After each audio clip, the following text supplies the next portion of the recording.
दोस्तों, पत्र सूचना कार्यालय के ओर से मैं आप सभी का इस प्रेस वार्ता में हार्दिक स्वागत करता हूं। Friends, on behalf of PIB, I welcome you all to this press conference.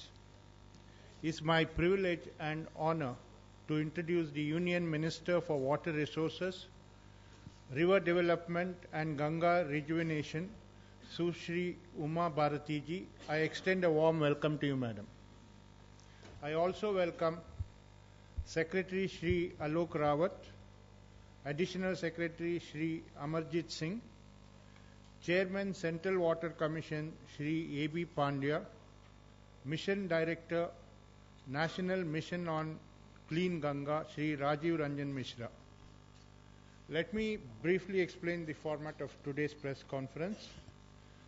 First, the Honorable Minister will make some opening remarks. This will be followed by a PowerPoint presentation by the Secretary. Thereafter, the forum will be open for questions and answers. I request you, my dear friends, please ask the questions one by one. And before asking the questions, please state your name and your organization. As usual, I also request you to kindly switch off your mobiles or keep them in silent mode. Over to the Honorable Minister now.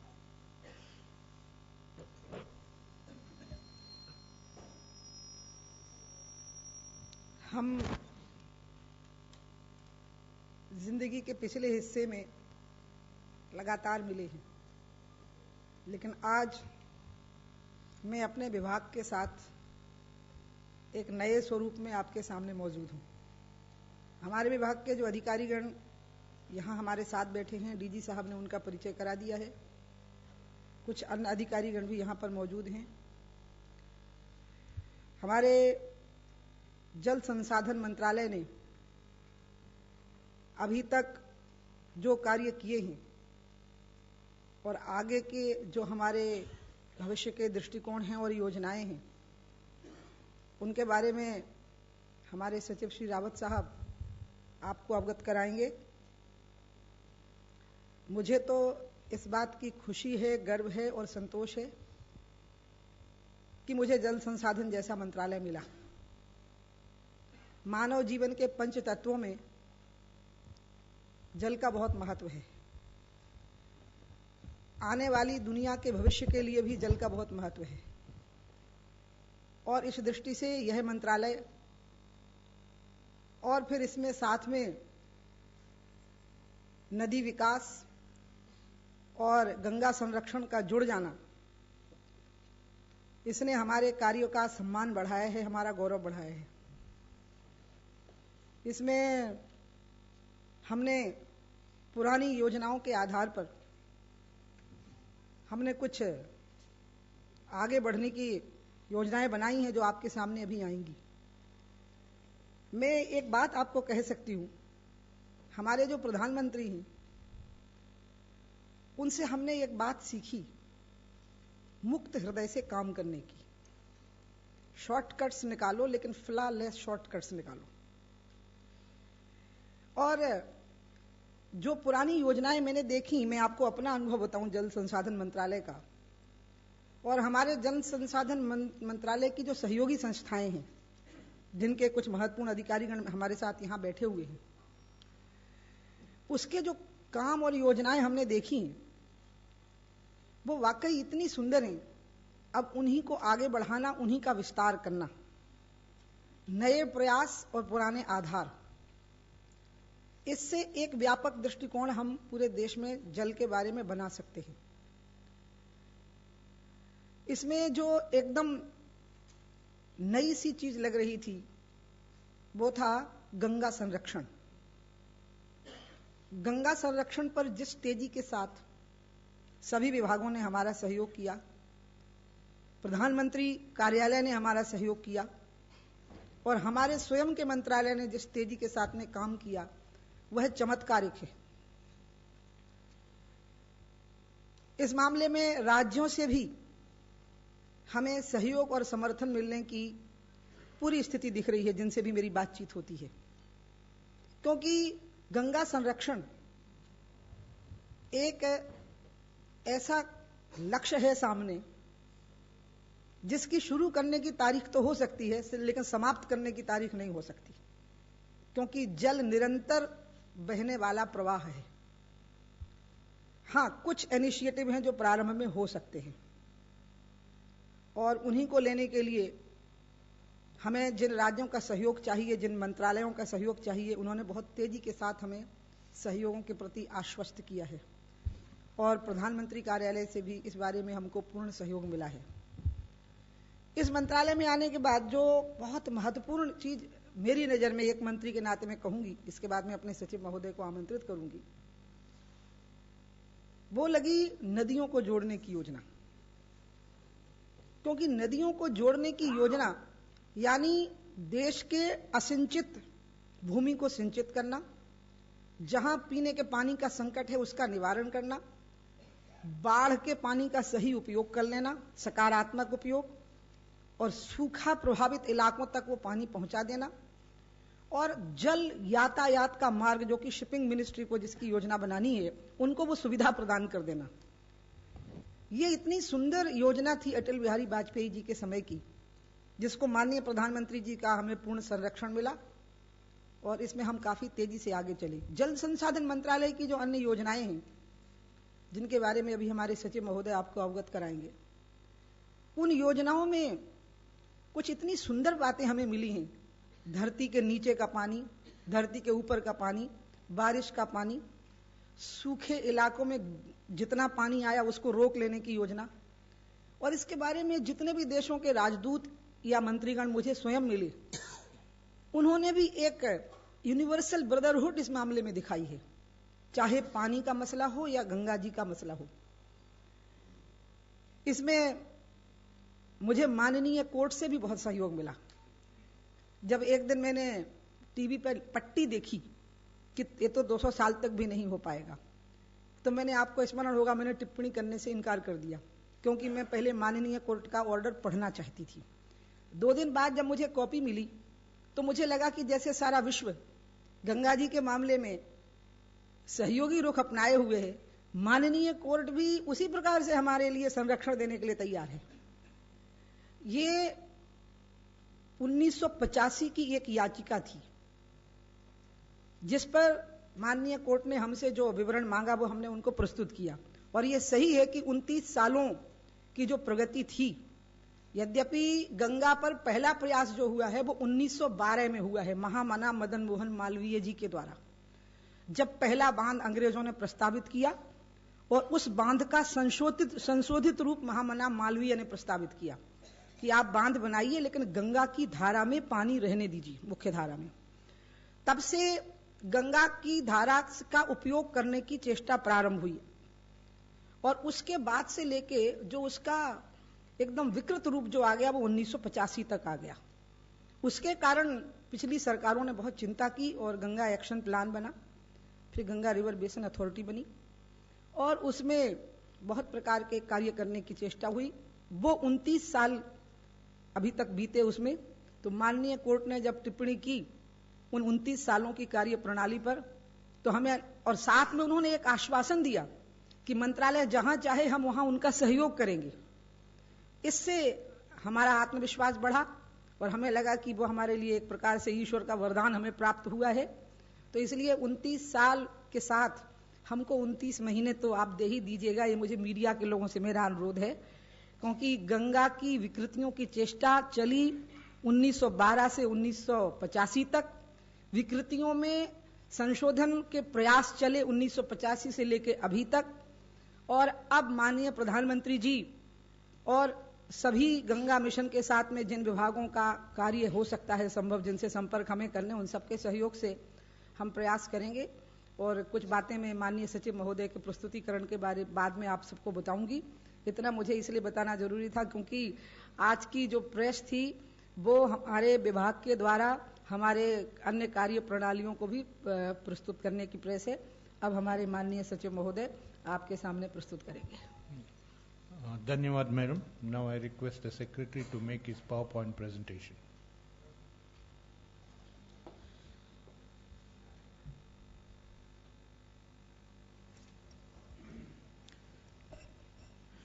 Please switch off the light.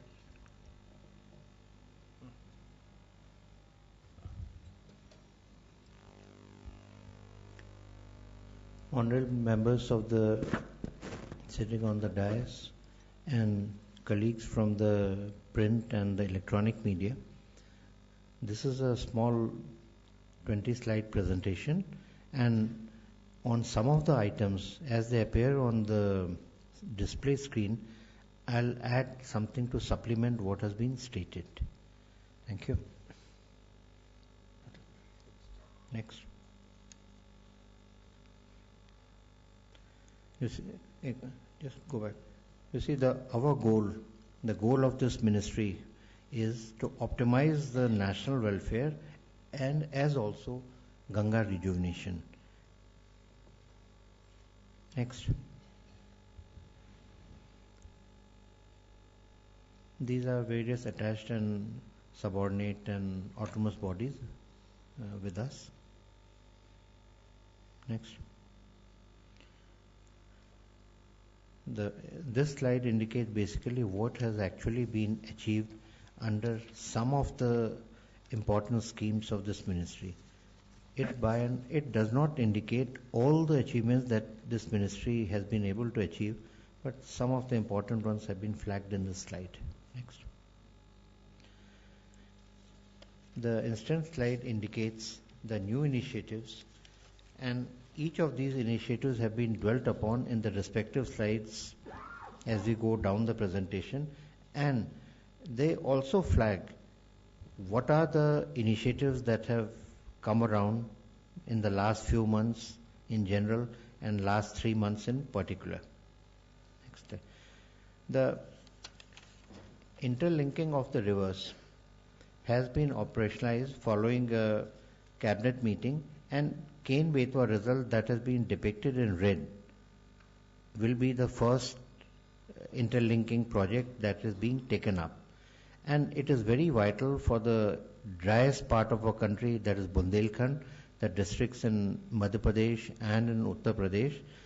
It will provide drinking water to nearly 13 lakh people, provide annual irrigation, and most important, it will provide a means of livelihood to the people of the area who otherwise tend to migrate.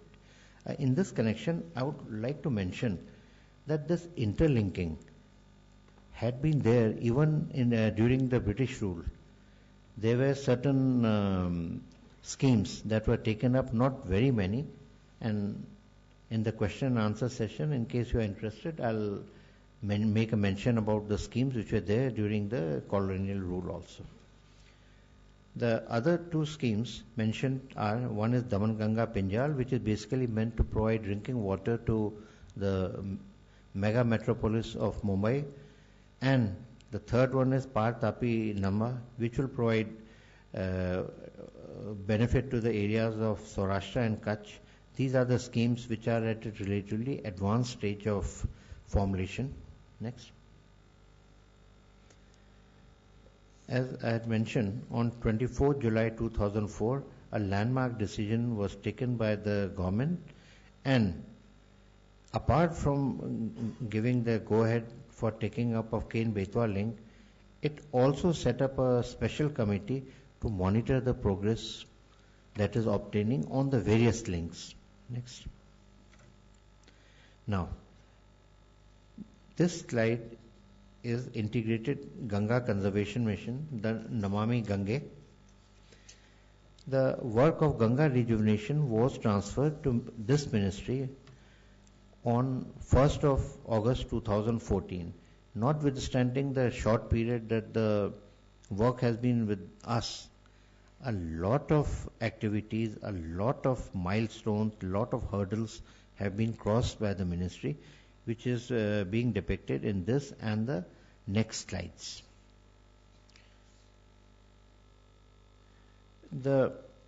Basically, the rejuvenation of River Ganga involves coordination between the activities of the various ministries, various departments, involvement of all the stakeholders, and in particular of the 5 states that lie alongside the Ganga main stem. that is Uttarakhand, Uttar Pradesh, Bihar, Jharkhand and West Bengal, because they are the primary agencies who would be doing the actual work on the ground.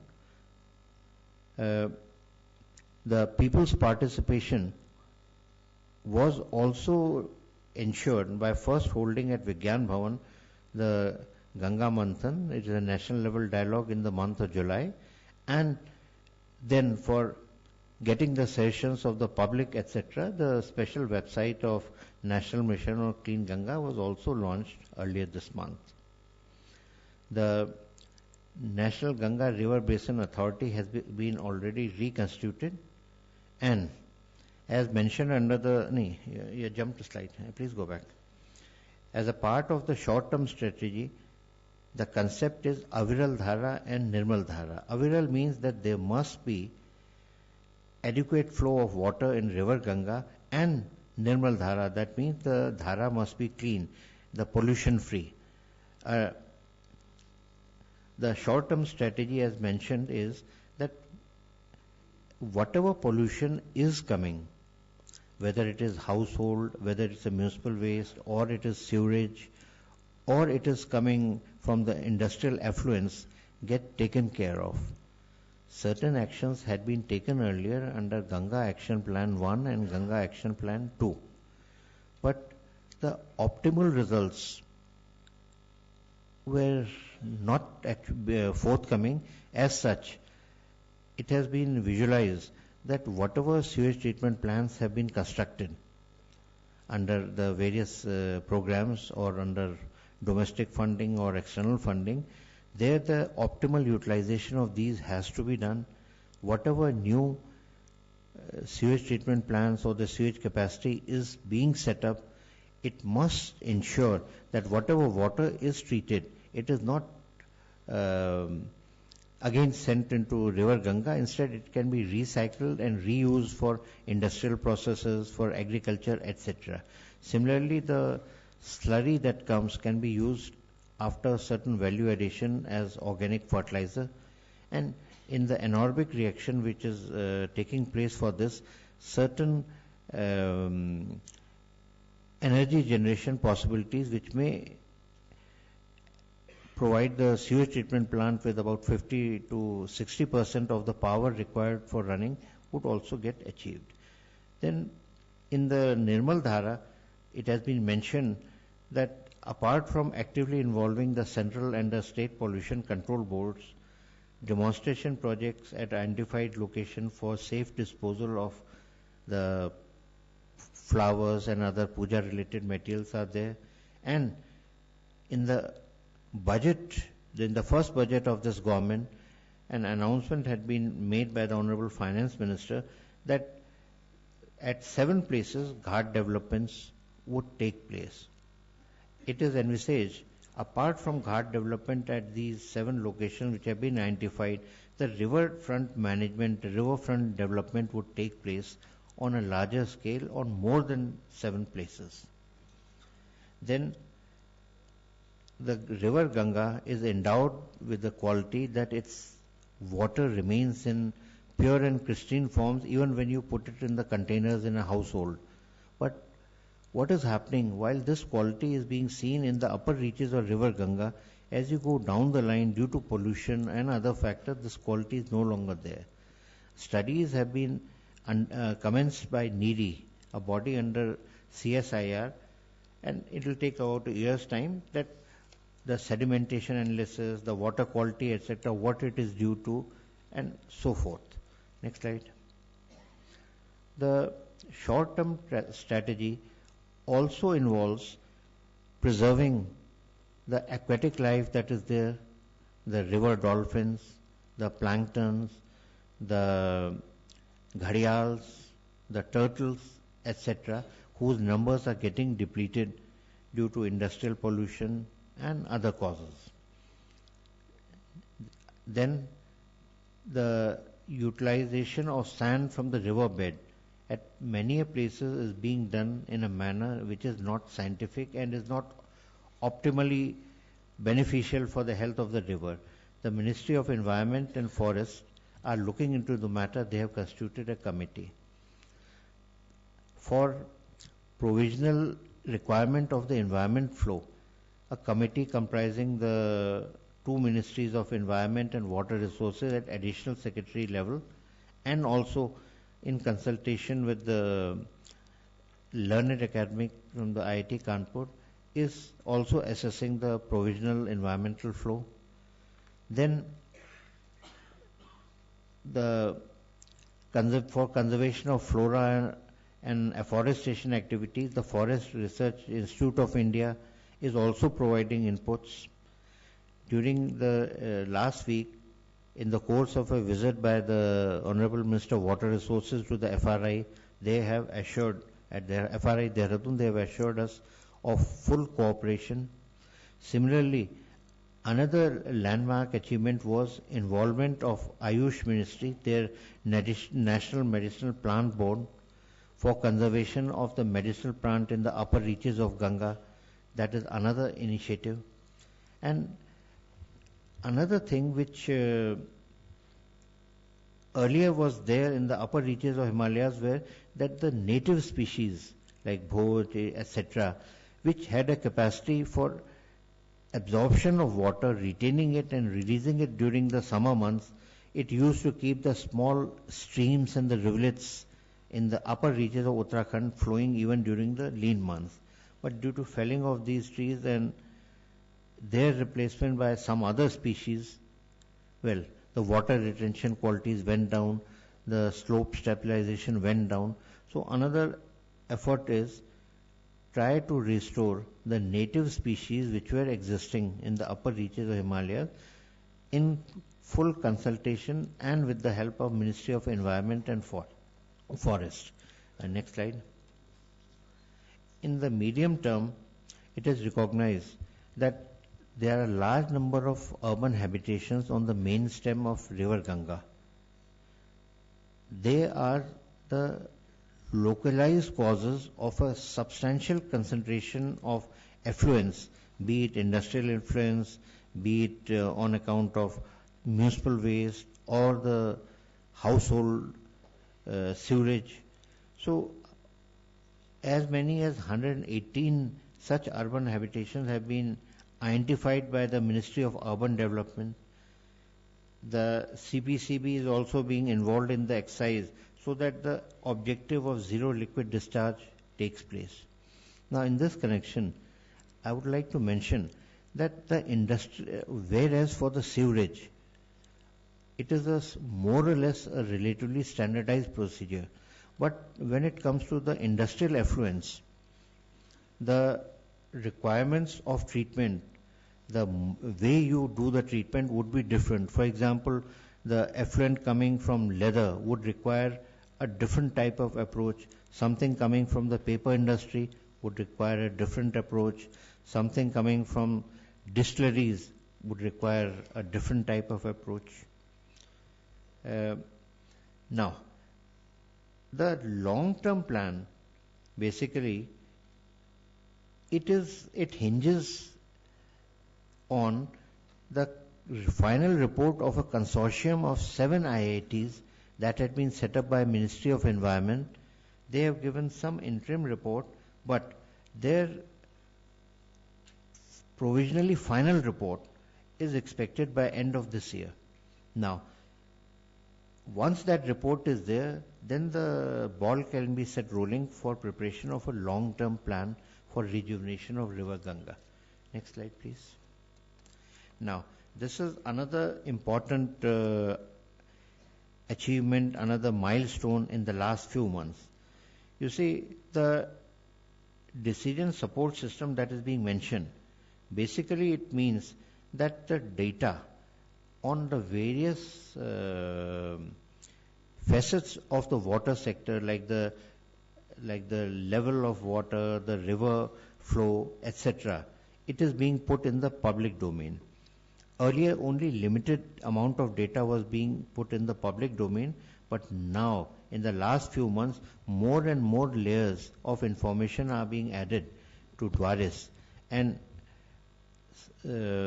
as per data available with me last week, about more than 16,000 hits had been achieved on the gateway to this data, which is WRIS, Water Resource Information System. Its latest version would have even more details, and eventually it will also have coastal information system. That is one important achievement. Then this data will also enable the integrated operation of reservoirs for irrigation and flood management. As of now, about 85 reservoirs are being monitored by the Central Water Commission, which is about 62% of the total water storage capacity in our country. And the new initiatives that have been taken, which will be shown in the next slide, this thing is going to be further extended to cover as many as 120 reservoirs over the next 2.5 years. Another major achievement is that with the help of World Bank, a hydrology project has been cleared in the month of August 2014. It is called as Hydrology Project 3. Earlier the project had been done involving 14 states. Now it is being it is proposed to cover all the states in the country and the various central organizations like DVC and BBMB, etc. This is a 3,000 crore project in which about 2,000 would be coming with World Bank assistance. Next slide, please.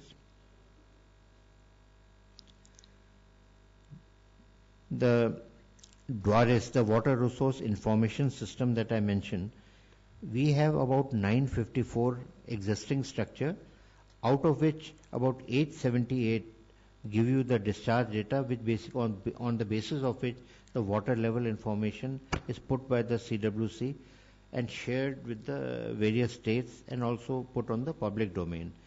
Now, under the new scheme,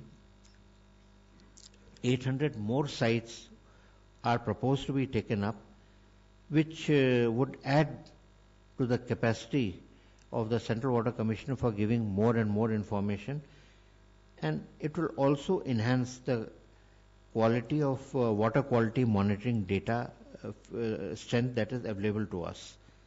And as I mentioned in the last slide, from the existing 85, the 120 major reservoirs in our country can be monitored virtually online. Another important initiative that has been taken in the last few months is not only the commencement of the 5th minor irrigation census. For the first time in our country, on a pilot basis, as many as 8 major and medium irrigation projects have been involved in this exercise, which will be completed in about 1 year from now for the minor irrigation, and about 1.5 years for the major and medium projects. Next slide. Now, international cooperation. Ladies and gentlemen, you would have read about 4 days back about the landmark signing of the statute of the Pancheshwar Development Authority, which came about as a result of the signing of the Pancheshwar Agreement by the Honorable Prime Minister during his visit to Nepal early in the month of August. Now, in terms of now the agreed MOU, about 5,600 megawatt approximately power would be generated. There would be certain irrigation benefits to our country, there would be benefits to Nepal, but most important, it will help in flood abatement, primarily in the state of Uttarakhand and to a certain extent in Uttar Pradesh. You see, the role of dam, and this will be a large dam, in flood abatement measure has been well documented in the month of June 2013, when the glacial lake had burst on 16th of June 2013. Nearly 5,000 lives were lost or people went missing.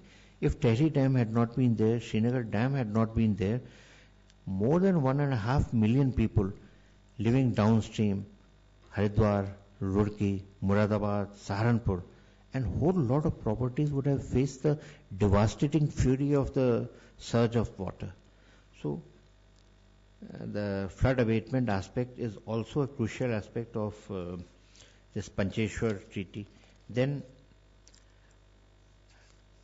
another important aspect is that, and we have an MOU with China to share flood-related information. Now, on 30th of June 2014, the implementation of that has been amended, and now the data is coming from 15th of May to 15th of October. This is on River Brahmaputra, that is also called as Yalung Zabu, across the border.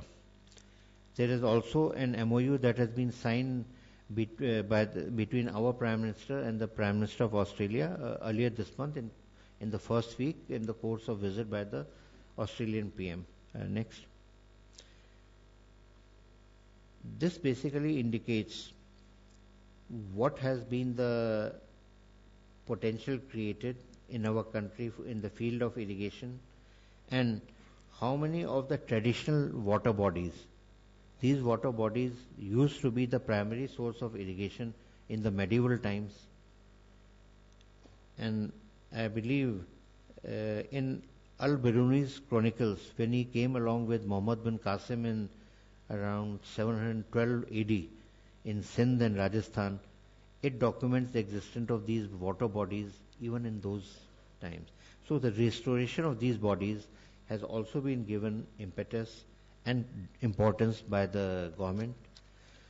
The thing is, apart from providing additional water for drinking and irrigation, these water bodies, if they were not renovated, they were not repaired, they were encroachments. Not only in the urban areas, even in the rural areas, encroachments were taking place. So this is another crucial scheme. Next. Now, conservation of groundwater. You see, this whatever surface water we have, it is limited. There is 10% plus minus variation as a result of rainfall. Now, about more than 60% of agriculture depends on the groundwater. Groundwater is being used in our country in some areas in such a way that the depletion has been caused and it has reached alarming levels. So a three-dimensional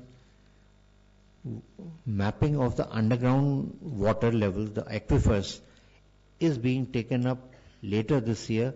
A pilot project, as the slide mentioned, has already been done using helicopters and World Bank assisted program, and the mapping in those 6 districts spread across 5 states is taking place, and by end of this year the major rollout of the NAQUIM, the three-dimensional aquifer program, would be taken up. The identification of critically stressed block, yes, it's another important activity. The Central Groundwater Board does checks the water level 4 times in a year in nearly 11,000 groundwater sites, either belonging to it or belonging to the state governments, and shares the data. By the end of this plan, this number is expected to go up to nearly 15,000. The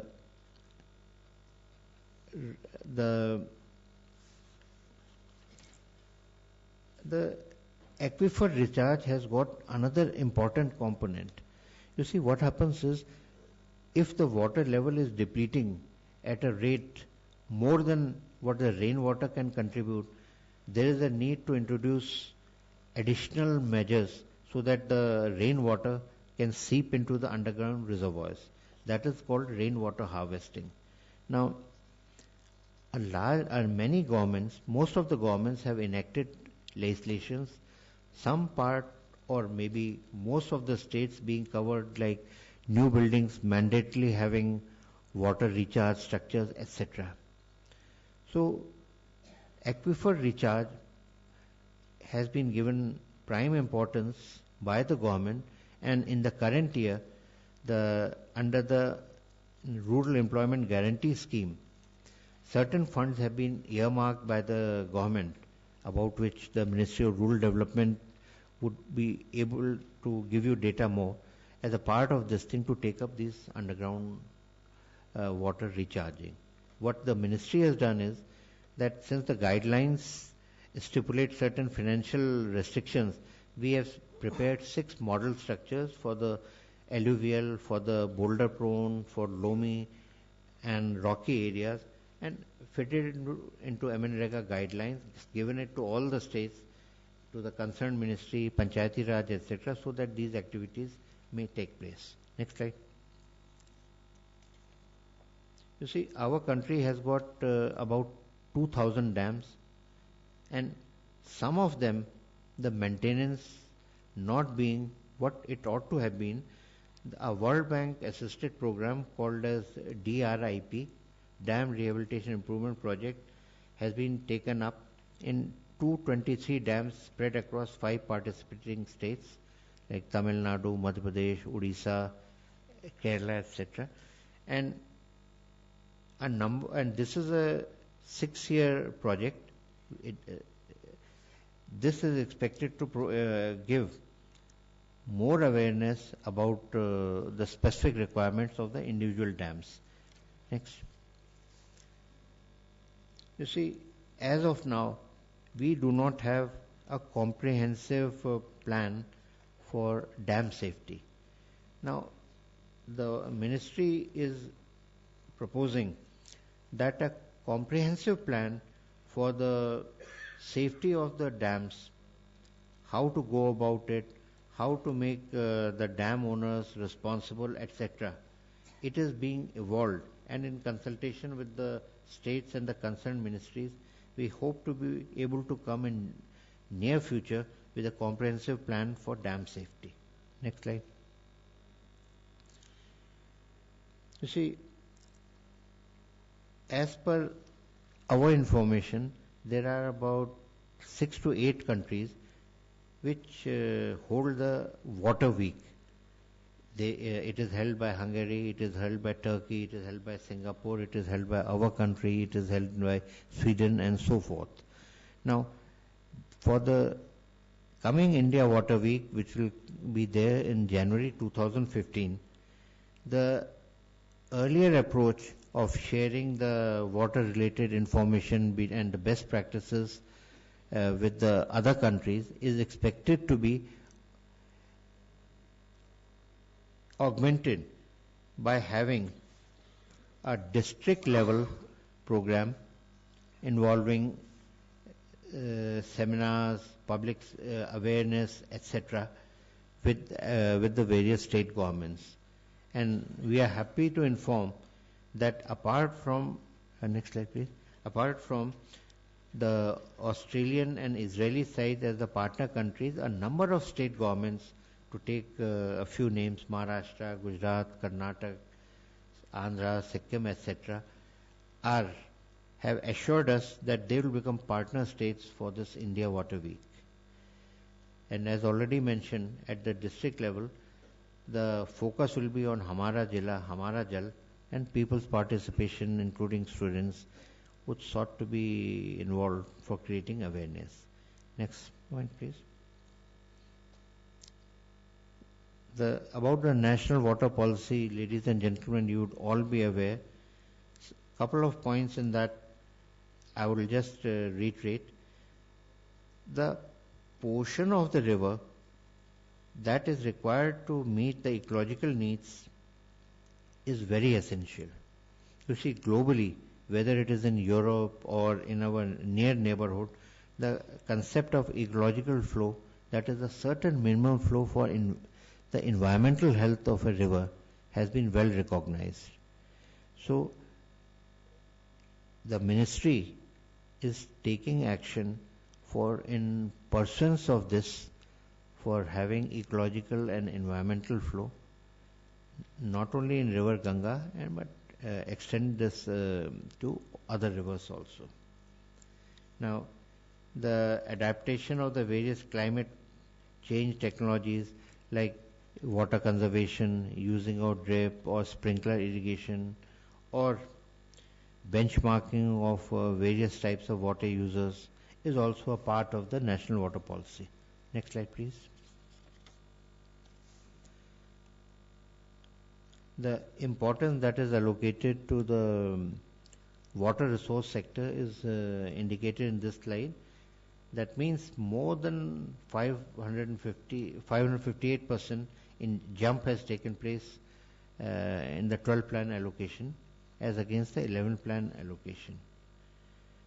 And the data indicated just basically gives the details. Now, what is the future vision? Next slide, please. This is the future vision.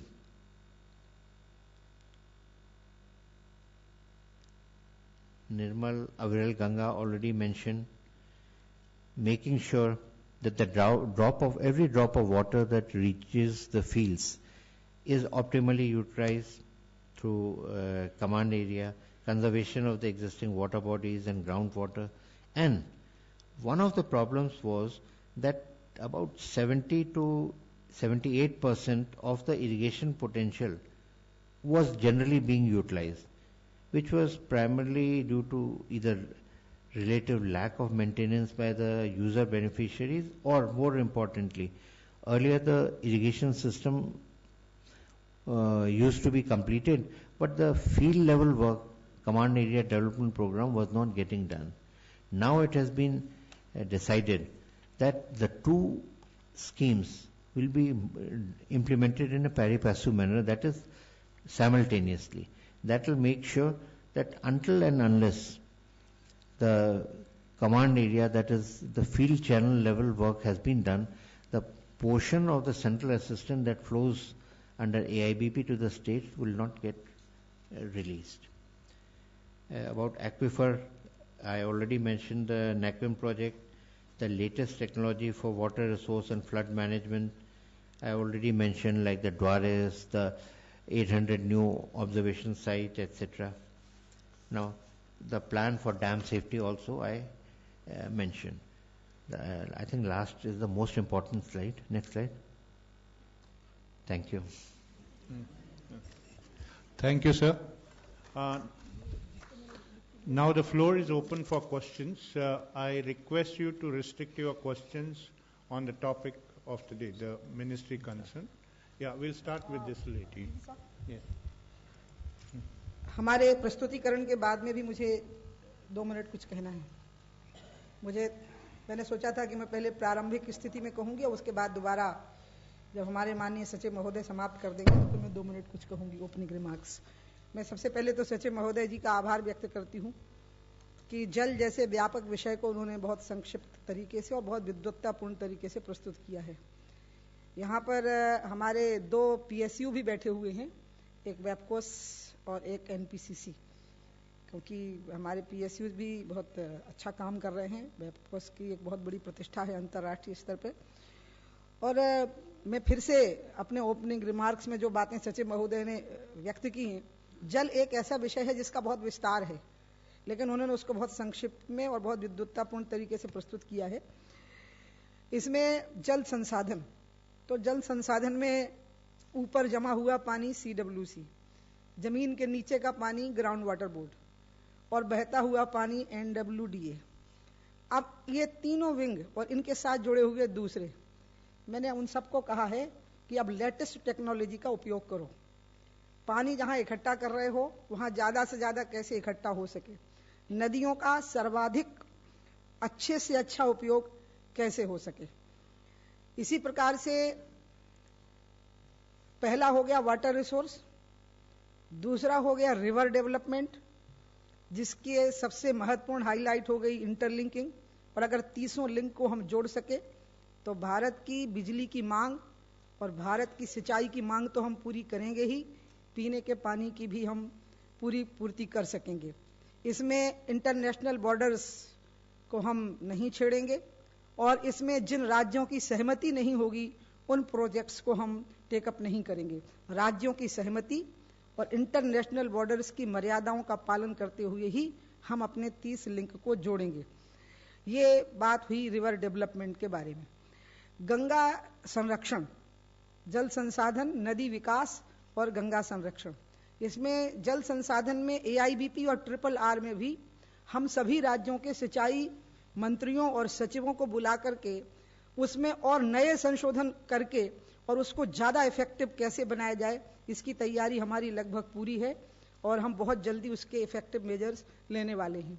इसी प्रकार से जो river development का दूसरा हिस्सा है, क्योंकि जब हम गंगा की चर्चा करते हैं तो एक प्रश्न आता है, तो मैं आपको उसमें जानकारी दे दूं कि गंगा और उसकी ट्रिब्यूटरीज वो हमारे गंगा रिजुवेनेशन, गंगा संरक्षण प्लान की योजना है, जिसमें यमुना जैसी महत्वपूर्ण नदियां हैं।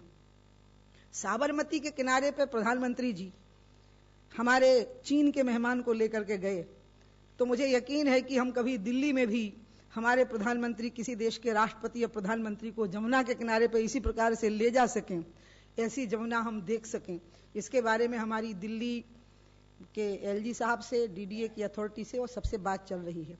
गंगा के पैरामीटर्स तय होंगे और वो पैरामीटर्स यमुना के अलावा सभी नदियों पर लागू हो सकें जो गंगा की ट्रिब्यूटरी नदियां होंगी, जिसमें कि अलकनंदा और मंदाकिनी जैसी हिमालय की महत्वपूर्ण नदियां होंगी और ट्रिब्यूटरीज की ट्रिब्यूटरीज भी उसमें शामिल होगी। और वो पैरामीटर्स देश की बाकी नदियों पर भी जो गंगा की ट्रिब्यूटरी नहीं भी होंगी, शायद हम आगे लागू करने की योजना उनको भी बनाएंगे। तो एक हो गया वाटर रिसोर्स, दूसरा हो गया रिवर डेवलपमेंट और तीसरा हो गया गंगा संरक्षण, गंगा रिजुविनेशन। इसके शॉर्ट, मीडियम और लॉन्ग टर्म मेजर्स आपको बता दिए। जो बात आप सबके मन में रहती है, क्योंकि मैंने देखा है कि मीडिया का ध्यान भी गंगा की समस्याओं की तरफ बहुत गया, और मैं मीडिया का अभिनंदन करूंगी कि जिस प्रकार से चाहे चैनल हो चाहे अखबार हो, सबने गंगा की समस्याओं को दिखाया है, उसका दुख दर्द दिखाया है और बहुत कंसर्न होकर दिखाया है। और मैंने एक विशेषता और देखी कि दिखाते समय रिपीटेशन नहीं किया, हर एक ने कोई एक नई समस्या उसमें जरूर दिखाई है। और इस प्रकार से पूरी दुनिया की बिरादरी की जो चिंता है गंगा जी के विषय को लेकर के, उसके शॉर्ट टर्म मेजर्स हमने आपको बताए हैं, जिसको लागू करने में हमको 6 महीने लगेंगे। इसके बाद के जो मीडियम मेजर्स हैं उनको लागू करने में हमें लगभग 1.5 साल लगेंगे, और जो लॉन्ग टर्म मेजर्स हैं वो 3 साल से शुरू होंगे, और अगर हमें सब प्रकार का सहयोग मिलता गया तो हम 10 साल 12 साल इस तक हम उसको पूरा कर सकते हैं। शॉर्ट टर्म मेजर्स में जो पहली चीज है कि पूजन की जो सामग्री होती है उसका निराकरण आसानी से किया जा सकता है, क्योंकि लोगों का भी सहयोग मिलेगा और टेक्नोलॉजी भी ऐसी मिलेगी, हमको मिल रही है, मिल चुकी है लगभग, जिसमें कि शॉर्ट टर्म मेजर्स हो जाएंगे। शॉर्ट टर्म मेजर्स में दूसरी चीज आएगी नाले जो गंदे खोले हुए हैं, जिसमें कुछ नाले आप दिखाते भी हैं और सही में वो बहुत चिंता का और शर्म का विषय लगता है, चाहे वो गंगा में हो चाहे उसकी सहयोगी नदियों पर हो। मुझे लगता है कि वो भी शॉर्ट टर्म मेजर्स में आ रहा है और हम उसकी भी तैयारी लगभग कर चुकने की स्थिति में आ गए हैं। इसी प्रकार से तीसरी चीज जो आती है वो है इंडस्ट्रियल डिस्चार्ज की। उसके लिए मैंने इंडस्ट्रीज की बैठक बुलाई है और प्रदूषण कंट्रोल बोर्ड को आग्रह किया है कि वो उनकी बैठक बुला लें। उन्होंने उनकी बैठक बुला ली और अब आगे हम और पर्यावरण मंत्रालय मिलकर के मेरे ख्याल से 8 या 9 अक्टूबर को हम वो बैठक करने वाले हैं। फिर इसके बाद में आता है जो केमिकल और फर्टिलाइजर का जो केमिकल आता है नदी के अंदर। इसी प्रकार से जो बहुत लंबे समय की दिक्कत खड़ी करने वाला जो प्रदूषण है गंगा के लिए या गंगा की सहयोगी नदियों के लिए, वो है सीवर लाइन का। ये है लॉन्ग टर्म मेजर, ये बहुत लंबा समय लेगा, क्योंकि हमें जो अभी तक योजनाएं बन चुकी हैं शहरों के विकास की और जिस प्रकार से बन चुकी हैं उनके मुंह गंगा की तरफ हैं, उनको उन मुंह को मोड़ना और बिना किसी दिक्कत के लोगों को परेशानियां कम हो और हम इस काम को कर सकें, इसमें भी हम शॉर्ट टर्म मेजर्स निकालने की कोशिश करेंगे, लेकिन ये लॉन्ग टर्म मेजर्स में आएगा। इसके अलावा गंगा की और उसकी सहयोगी नदियों की एक्वा लाइफ के लिए हमने सिफरी के साथ मिलकर एक प्रोजेक्ट बनाया है जो हम बहुत जल्दी इफेक्टिव करेंगे। इसी प्रकार से गंगा की अविरलता के लिए कितना ई फ्लो छोड़ना, अविरलता के बिना निर्मलता नहीं हो सकती। नदी में स्पीड होगी तो वो प्रदूषण से खुद भी लड़ेगी, आधा हमें लड़ना पड़ेगा अपनी योजनाओं से, आधा वो अपनी गति से अपनी स्पीड से खुद लड़ती है प्रदूषण के साथ। इसलिए हर नदी के लिए हमें कितना साइट स्पेसिफिक, सीजन स्पेसिफिक और रिवर स्पेसिफिक ई फ्लो का निर्धारण करना होगा। और इसके लिए हमने एक टीम गठित की हुई है जिसमें नीरी के डायरेक्टर सदस्य हैं, जिसमें हमारे IIT कंसोर्टियम के जो कन्वीनर हैं वो उसके सदस्य हैं, और प्रदूषण कंट्रोल बोर्ड के एक मेंबर सेक्रेटरी उसके सदस्य हैं। और ये हमें निर्धारण करके देंगे कि ई फ्लो हमको कितना छोड़ना, जिसमें हमारे दोनों पर्यावरण मंत्रालय के और हमारे जल संसाधन मंत्रालय के जो एडिशनल सेक्रेटरीज हैं वो उसके सदस्य हैं। और ये हमें दो बातों का निर्धारण करके देंगे। एक, गंगा का जो जल गोमुख से चलता है वो गंगा सागर तक किस किस परिवर्तन से गुजरता है, जिसके लिए उन्होंने हमसे 1.25 साल मांगा है, क्योंकि इसमें सीजन के हिसाब से वो टेस्ट करेंगे। और अंत में हमको लगभग 1 से 1.25 साल के बीच में हमको उसकी रिपोर्ट मिल जाएगी कि गोमुख से चला हुआ गंगा जल जब गंगा सागर पहुंचता है तो सिंचाई की योजनाओं से पहले, सिंचाई की योजनाओं के बाद, पावर प्रोजेक्ट की योजनाओं से पहले, पावर प्रोजेक्ट की योजनाओं के बाद, टनल में डलने से पहले, टनल में डलने के बाद, गंदगी आने से पहले और गंदगी आने के बाद, और गंदगी के जो प्रकार मैंने आपको बताए हैं वो सब, उसमें क्या किस किस परिवर्तन से वो गुजरता है और अंत में वो किस रूप में गंगा सागर में पहुंचता है, इसके लिए उन्होंने हमसे लगभग 1-1.25 महीने का समय मांगा है। तो एक, गंगा जल की विशेषताओं को समझने के लिए एक टीम हमने गठित कर ली है। दूसरा, गंगा जल के लिए ई फ्लो, गंगा का जो एनवायरमेंट फ्लो हमको गंगा और उसकी सहयोगी नदियों के लिए कितना निर्धारित करना है, उसके लिए हमने एक टीम गठित कर ली है। और हमने फॉरेस्ट रिसर्च इंस्टीट्यूट से बात की है कि अब हमें गंगा और उसकी सहयोगी नदियों को हरियाली चुनरी पहनाना है, यानी कि उसके किनारे पेड़ पौधे कौन से होने चाहिए गंगा और उसकी सहयोगी नदियों के किनारे पर। और उसी में से हमको उत्तराखंड की बेरोजगारी का निदान भी नौजवानों को बहुत बड़ी संख्या में हमें निकालना है, जिसमें कि वनस्पति औषधियां, मेडिसिनल प्लांट्स, जो गोमुख से लेकर के गंगा सागर तक और अन्य सहयोगी नदियों पर भी किस प्रकार से पहले थी, कब नष्ट हो गई और दोबारा उनके बीज मिले या उनके पौधे मिले और हम उनका पुनः वहां पर रोपण करें, तो वो होगा गंगा को हरियाली चुनरी पहनाना। तो इस तरह से निर्मलता, अविरलता, उसको प्रदूषण मुक्त करना और उसको सब नदियों पर वो पैरामीटर उसकी सहयोगी नदियों पर लागू हों, वो भी रिवर स्पेसिफिक, साइट स्पेसिफिक और सीजन स्पेसिफिक होंगे। इसके साथ ही रिवर फ्रंट डेवलपमेंट, घाटों का निर्माण, नमामि गंगे के नाम से हमें जो राशि दी गई है उसमें, और जो घाट हमको निर्धारित करके दिए हैं वित्त मंत्रालय जी ने, उसमें हम घाटों का निर्माण और रिवर फ्रंट डेवलपमेंट, जिसमें हम इन शॉर्ट टर्म, मीडियम और लॉन्ग टर्म मेजर्स को भी हम शामिल करते जाएंगे।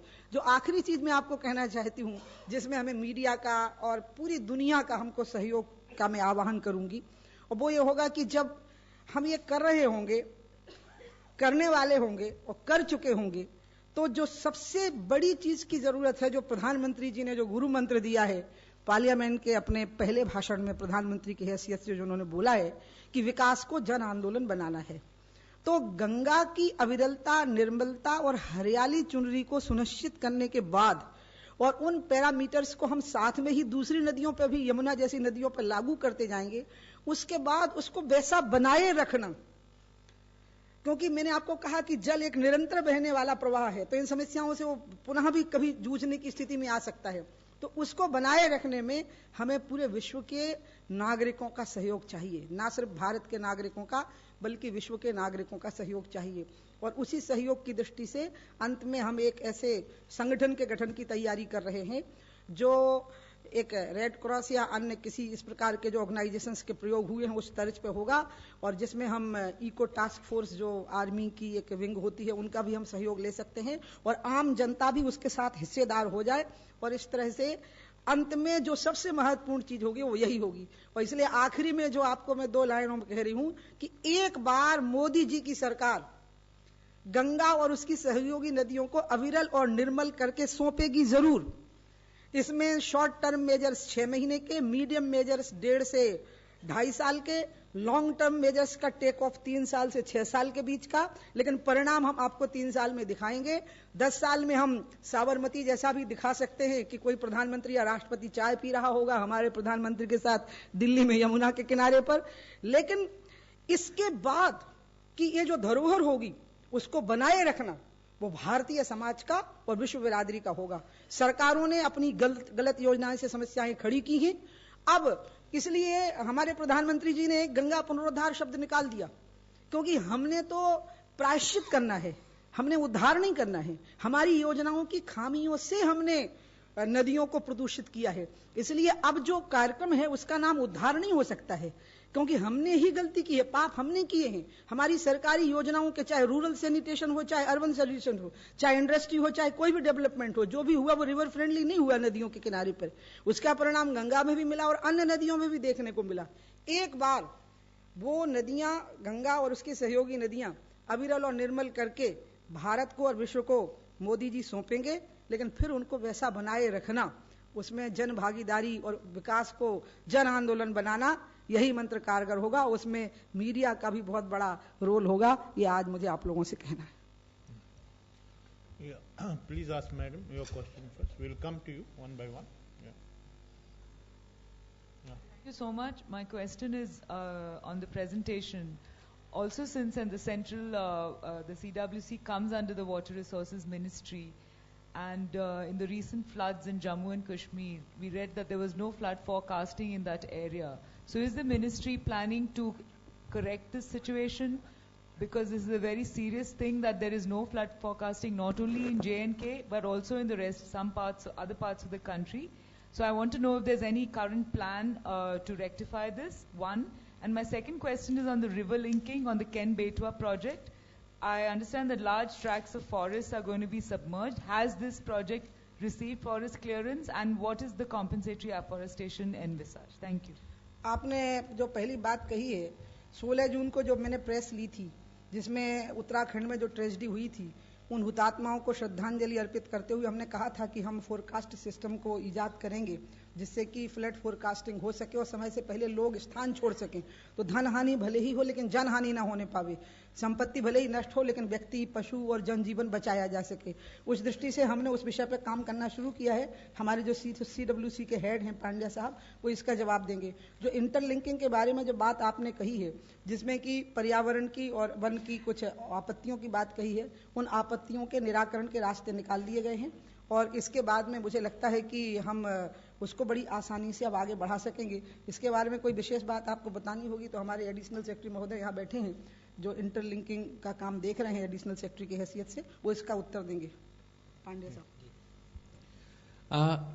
As far as J&K floods are concerned, yes, it's a fact that the flood forecasting system is basically point specific, and we have got 175 points across the country, which were basically determined in the consultation with the state governments and on the demand of the state governments and the local authorities.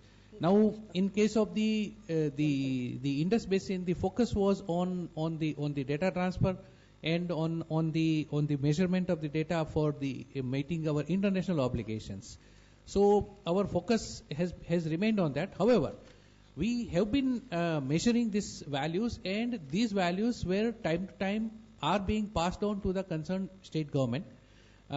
The formal flood forecast issue requires certain amount of additional cooperation by the state government with us, as well as additional setting up of additional instruments. Now, this particular flood has been actually a very, very extreme flood, and as you can see, we have received 600% of the rainfall in these 4 days, which would have otherwise occurred in a month. So we have got that high rainfall. So the local drainage congestion has played a much bigger part in this particular tragedy than even the flood forecasting or the absence or presence of it. But however, we have taken up this particular issue, and we are going to establish certain systems which will be such that whether we have certain amount of observations or not, we will be trying to provide some kind of advisory to the disaster management authorities in confidence, so that the preparedness can be taken up anywhere across the country. Please ask your question. मेरा नाम आकाश वश। Interlink के कुछ कहना था? इस पे दो बातें मैं आपके ध्यान में रखना चाहता हूँ. We are going according to the report of the task force which was set up in the year 2002 under the chairmanship of Mr. Suresh Prabhu. The task force had recommended that we should take up Ken-Betwa project in priority, phase 1 and phase 2, and we should take up the Parvati-Kalisin Chambal project in priority. So we want to focus on those projects. The second point is we have taken the states into confidence. The states are working themselves For example, the state of Madhya Pradesh has given us an assurance that they will provide equal amount of land which has been submerged as a kind of a compensation. They will also ensure that whatever area in the Panna Tiger Reserve has been taken, it's about 7% of the total reserve, they will provide equivalent amount of land to ensure that the tiger has a full space for its movement. So we are going with the states. The third important point is the Government of India has set up a committee under the chairpersonship of Honorable Minister. The Minister has designated one day in a week where we have to report to her what is the progress on environmental, tribal department clearances, and the activities which the state governments were to be undertake. What is the progress on that? So the National Water Development Agency, the concerned officials have to report to Madam once a week on all the performance. So we are hopeful that the prioritized projects will move very fast. बहुत सुंदर उत्तर दिया हमारे additional secretary महोदय ने, और उसमें एक नई बात आपकी जानकारी में दे दी, तो वो बहुत जरूरी भी है आप लोग की जानकारी में मुझे देनी चाहिए थी कि हमने हफ्ते में अपना कार्य प्रणाली का तरीका तय किया है, जिसमें मंडे और थर्सडे ये गंगा और उसकी सहयोगी नदियों के दिन है, और ट्यूसडे जो है वो इंटरलिंकिंग का दिन है, वेंसडे जो है वो बुंदेलखंड का डेवलपमेंट और मेरी अपनी कॉन्स्टिट्यूंसी का दिन है, और फ्राइडे जो है वो जल संसाधन का दिन है, और हर दिन का जो इवनिंग का टाइम है उसमें जल संसाधन का कोई भी विषय कभी भी लिया जा सकता है। तो ये दिन आपके स्मरण में रहेंगे, तो आप कोई जानकारी इस कार्य के संबंध में लेना चाहेंगे तो इन दिनों में आप बड़े आराम से ले सकते हैं, और हम में से कोई ना कोई आपको हाजिर मिलेगा। मेरा नाम आकाश वशिष्ठ है, मैं मेल टुडे से हूँ। मैं दो चीज पूछना चाहूंगा। पहला तो आपकी सरकार क्या वाटर को स्टेट लिस्ट से कॉन्करेंट लिस्ट में लाने के लिए क्या कोई कॉन्स्टिट्यूशनल अमेंडमेंट प्लान कर रही है? और दूसरा, नेशनल वाटर फ्रेमवर्क लॉ पे का क्या स्टेटस है? इसमें पानी एक ऐसा विषय है कि वो किसी का हो नहीं सकता, पानी सबका हो सकता है। इसलिए एक विचार तो जरूर है कि हम सब लोग मिलकर के पानी का अच्छे से अच्छा उपयोग सोचें। मैं आपकी जानकारी के लिए बता दूं कि मैं अक्टूबर के एंड या नवंबर के पहले हफ्ते में पूरे पूर्वोत्तर राज्यों की परिक्रमा करने जाने वाली हूं, ताकि वहां के मुख्यमंत्रियों के साथ बैठ करके वहां की नदियों के पानी का अच्छे से अच्छा उपयोग उन राज्यों के विकास की दृष्टि से और नॉर्थ ईस्टर्न स्टेट्स को ऑर्गेनिक स्टेट बनाने की दृष्टि से किस प्रकार से उसका उपयोग हो सके। और हमारा जो ब्रह्मपुत्र बोर्ड है उसमें भी हम कुछ संशोधन करने की तैयारी कर रहे हैं, उसका स्वरूप बदलने की, थोड़ी रिस्ट्रक्चरिंग की तैयारी कर रहे हैं, और वो हम पूर्वोत्तर राज्यों की सरकारों से परामर्श करने के बाद ही उनमें संशोधन करेंगे, ताकि वो सभी राज्यों के लिए और इफेक्टिव होकर के काम कर सके। पानी के बारे में लगभग हमारी यही नीति रहेगी कि राज्यों के साथ परामर्श करके ही हम आगे की योजनाएं बनाएंगे, चाहे वो वाटर कंजर्वेशन की हो, चाहे वो RRR की हो, चाहे वो AIBP की हो। हम पानी किसी का नहीं हो सकता है, पानी सबका है और सब पानी के हैं। प्लीज। मैं संजय शर्मा हूं आज तक से। जिस समय 2 साल पहले आपने गंगा यात्रा शुरू की थी तो लोगों के मन में बड़ी उम्मीदें जगी थी, और तब भी सुप्रीम कोर्ट को ऐसी टिप्पणियां करनी पड़ती थी जिसमें कि पूरा देश शर्मसार होता था, और नई सरकार में भी सुप्रीम कोर्ट की तल्ख टिप्पणियां हर सुनवाई के साथ आती हैं। तो इसमें आम जनता की पीड़ा और निराशा झलकती है। क्या आपको भी लगता है आपके दिल की भी पीड़ा है उसमें? जब मैं गंगा अभियान से जुड़ी थी तो नितिन गडकरी पार्टी के प्रेसिडेंट थे, और उन्होंने घोषणा की थी कि गंगा के नाम पे अलग मंत्रालय बनेगा। भगवान ने वो मौका दिया, मोदी जी प्रधानमंत्री बने, उनको स्पष्ट बहुमत मिला, और जितनी तेजी के साथ मोदी जी ने काम किया, मैं एक बात कह सकती हूँ, प्रधानमंत्री कार्यालय ने जितनी, क्योंकि गंगा रिवर बेसिन अथॉरिटी के अध्यक्ष प्राइम मिनिस्टर स्वयं हैं, और उनको ही इसमें निर्णय लेने थे प्रधानमंत्री कार्यालय को। जो काम 3-4 साल में जिन डिसीजंस को लेने में लगने थे, वो डिसीजन 1.5-2 महीने के अंदर सबके सब ले लिए गए और इफेक्टिव कर दिए गए। उस दृष्टि से मैं बहुत आशान्वित हूँ। और जो माननीय कोर्ट ने जो टिप्पणियां की हैं, उन टिप्पणियों में आप कभी कोर्ट का ऑर्डर पढ़े हैं तो उल्टा लगेगा, आपको हमारी प्रशंसा उसमें दिखेगी, और आगे बढ़ने का उत्साह हमें कोर्ट से ही मिला। जब मैंने कोर्ट का ऑर्डर खुद निकलवा करके पढ़ा 2 दिन के बाद, तो उसमें उन्होंने हमें कहा था कि आपको जहां दिक्कत हो आप हमें बताओ, हम आपका पूरा का पूरा सहयोग करेंगे और आपका संरक्षण करेंगे। इसलिए निराशा और पीड़ा जैसा मुझे कुछ लग ही नहीं रहा है। और मैं आज आपके बीच में बोल रही हूं, गुजरात विकास का मॉडल बना भारत के राज्यों के लिए, और आप देखिएगा भारत विकास का मॉडल बनेगा, एक नए तरीके के विकास का मॉडल बनेगा पूरे दुनिया के देशों के लिए। और इसी प्रकार से गंगा एक विकास का मॉडल बनेगी पूरी दुनिया की नदियों के लिए। और अभी मैं जो साबरमती में देख करके आई हूं, जिन्होंने जिसमें जो मैं कह रही थी एग्जैक्टली मैं वही देख के आई कि हम शॉर्ट टर्म मेजर्स और मीडियम मेजर्स को 3 साल में दिखा देंगे और लॉन्ग टर्म मेजर्स जो टोटल हैं वो 10 साल लेंगे। साबरमती में एग्जैक्टली वही हुआ। इसलिए मुझे लगता है कि मोदी जी नेताओं के नायक और गंगा नदियों की नायक जरूर बनेगी। मैं बिल्कुल निराश नहीं हूं और कोर्ट मुझे बिल्कुल पीड़ित नहीं करता है, बल्कि उसका संरक्षण और आशीर्वाद है। आप कभी कोर्ट ऑर्डर को पढ़ा करिए, जो लिखित में आता है ना, 2 दिन के बाद जो सर्टिफाइड कॉपी मिलती है, जब हम वो पढ़ते हैं तो वो बिल्कुल भिन्न प्रकार का होता है। वही मैं प्रशांत हूँ न्यूज 24 चैनल से। मेरे 2 सवाल हैं। एक सवाल ये कि जो आपने जैसे शॉर्ट टर्म, मीडियम टर्म और लॉन्ग टर्म जो प्रोसेस बताए हैं, ऐसे इंटरलिंकिंग के लिए क्या कुछ टाइम फ्रेम तय किया गया है कि कब से पायलट प्रोजेक्ट शुरू हो जाएगा इसका, और वो पायलट प्रोजेक्ट कहाँ से शुरू होगा? और दूसरा सवाल यह है कि 7 IITs की जो आपने रिसर्च टीम बनाई है, ऐसी BHU के IIT डिपार्टमेंट में गंगा रिसर्च सेंटर बना दो, सबसे पहला रिसर्च सेंटर था गंगा को लेकर, 3 साल से उसमें ताला पड़ा हुआ है, तो उस पर क्या कहना चाहेंगे? जिन्होंने भी गंगा पे काम किया है उन सबको उनको हमने अपने वेबसाइट में आमंत्रित किया है। आपने जिनकी जानकारी मुझे दी है, हो सकता है वो पहले ही हमारी जानकारी में हो। हमारे गंगा के जो ज्वाइंट सेक्रेटरी जो गंगा को ही देख रहे हैं, राजीव रंजन साहब, वो BHU के इस गंगा सेंटर के बारे में आपको जानकारी देंगे। नमस्कार। जैसा आपने कहा, हमने बेसिन मैनेजमेंट प्लान बनाने के लिए 7 IITs के कंसोर्शियम के साथ हम काम कर रहे हैं। इन 7 IITs ने उसके बाद और भी कई दूसरे इंस्टीट्यूशंस को भी कांटेक्ट किया है। करीब करीब और 10 इंस्टीट्यूशंस की सलाह उन्होंने ली है, उसमें BHU भी है। BHU में जैसा आपने सही बताया है, BHU में गंगा के ऊपर काफी रिसर्च, काफी अनुसंधान और काफी काम हुआ है, तो वो भी इन 7 IITs के साथ काम कर रहे हैं।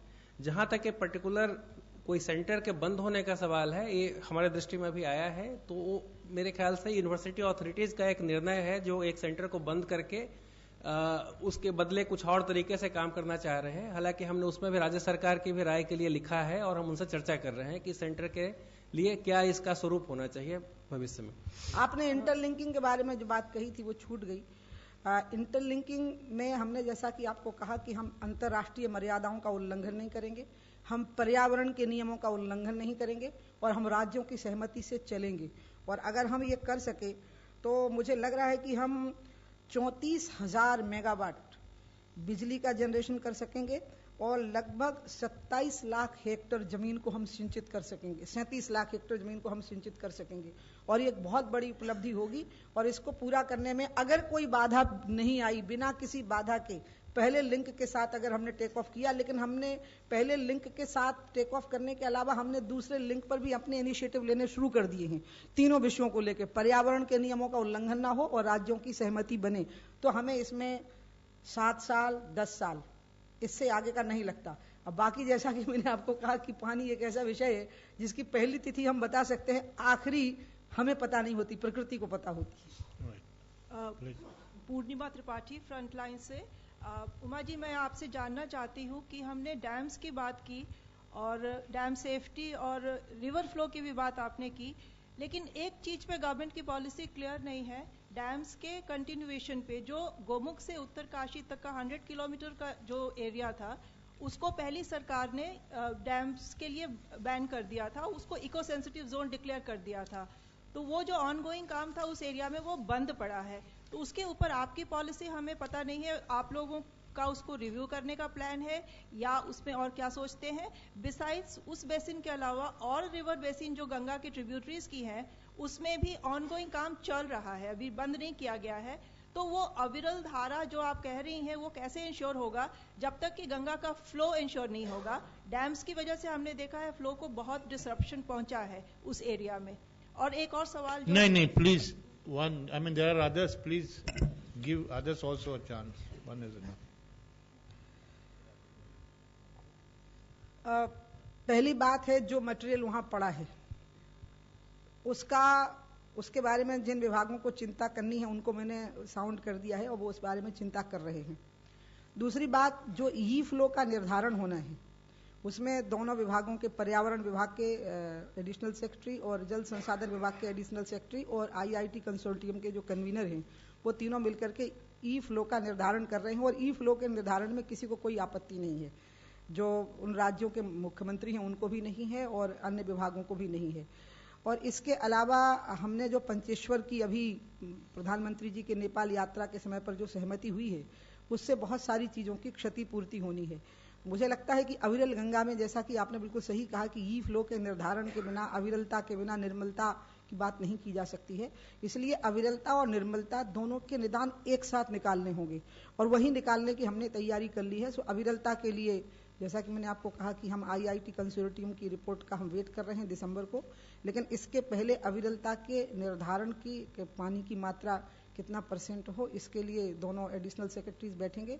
और इसके साथ ही साथ निर्मलता के लिए भी हमने एक कमेटी बनाई है जो शॉर्ट टर्म मेजर्स की मैंने अभी बात कही थी, नालों की, पूजा सामग्री की, केमिकल डिस्चार्ज की, इंडस्ट्रियल पोल्यूशन की, इसके लिए हमने एक कमेटी बना दी है। वो बहुत जल्दी अपनी रिपोर्ट देने ही वाली है, जिसमें नीरी शामिल है, जिसमें प्रदूषण कंट्रोल बोर्ड शामिल है और IIT कंसोर्टियम के जो कन्वीनर हैं वो शामिल हैं, ताकि वो हमें शॉर्ट टर्म मेजर्स, टेक्नोलॉजी के मेजर्स हमें बताएंगे। बहुत सारी टेक्नोलॉजीज ने हमसे अप्रोच की है, लेकिन उनका निर्धारण करना वो यही कमेटी के लोग करेंगे। इसलिए अविरलता और निर्मलता का निर्धारण लगभग एक ही साथ हो जाएगा। ये कुछ ही महीनों की बात रह गई है। निर्मलता के शॉर्ट टर्म मेजर्स और अविरलता के लॉन्ग और शॉर्ट टर्म मेजर्स, ये दोनों का मुझे लगता है 3 से 6 महीने के बीच में निर्धारण ही नहीं होगा, इम्प्लीमेंटेशन भी शुरू हो जाएगा। उमा जी, मैं अभिनव यूनिवार्ता से हूँ। मैम, मेरा नाम ब्रह्म प्रकाश दुबे है, मैं जी न्यूज से बोल रहा हूँ। इधर मैम, जी न्यूज से हूँ। मैम, मेरा सवाल यह है कि गंगा और उनकी सहयोगी नदियों के लिए जो आपका प्लान है, उनमें सबसे बड़ी एक समस्या और है कि जो महानगरों के आसपास से नदियां निकली हैं, यमुना और गंगा, उनमें इलीगल कंस्ट्रक्शन वहां तक हुआ है जहां तक गंगा या यमुना फ्लो करती हैं। तो इसको लेकर भी क्या कोई योजना है आपकी? और दूसरा, इसमें अवैध खनन जो रेत का होता है वो भी देश भर में बड़ा मुद्दा है, तो इनको लेकर आपके पूरे प्रोजेक्ट में योजना है इनसे निपटने की? 2 बड़ी समस्याएं। बहुत अच्छा प्रश्न किया आपने, धन्यवाद, क्योंकि इसे एक नई बात बता देने का मुझे मौका मिलेगा जो चूक गई थी। वो है कि सैंड माइनिंग की एक पॉलिसी बने। इसके लिए हमने एक IIT के विशेषज्ञ हैं, उनकी कमेटी, उनके नेतृत्व में कमेटी बनाने का तय किया है। उसके कुछ और मेंबर्स होंगे, वो सैंड माइनिंग के ही वर्ल्ड के माने हुए एक्सपर्ट हैं, क्योंकि सैंड माइनिंग भी अविरलता में बाधक बन सकती है अगर वो साइंटिफिक नहीं हो। और सैंड माइनिंग नदी में जरूरी होती है नदी की अविरलता के लिए, और अगर वो अनसाइंटिफिक हो जाए तो नदी की अविरलता में बाधक बन जाती है।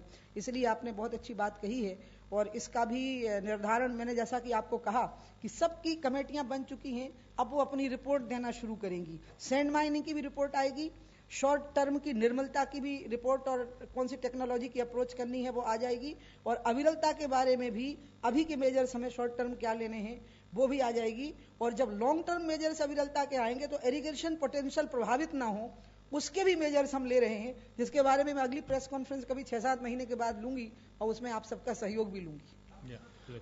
उमा जी, मैं अभिनव करुणा यूनिवार्ता से हूँ। एक मिनट, हाँ sorry, that I missed, I am sorry. Illegal constructions और अन्य चीजों की जो बात है, इसमें गंगा के किनारे पर और अधिकतर नदियों के किनारों पर धार्मिक स्थान है। जब हमारा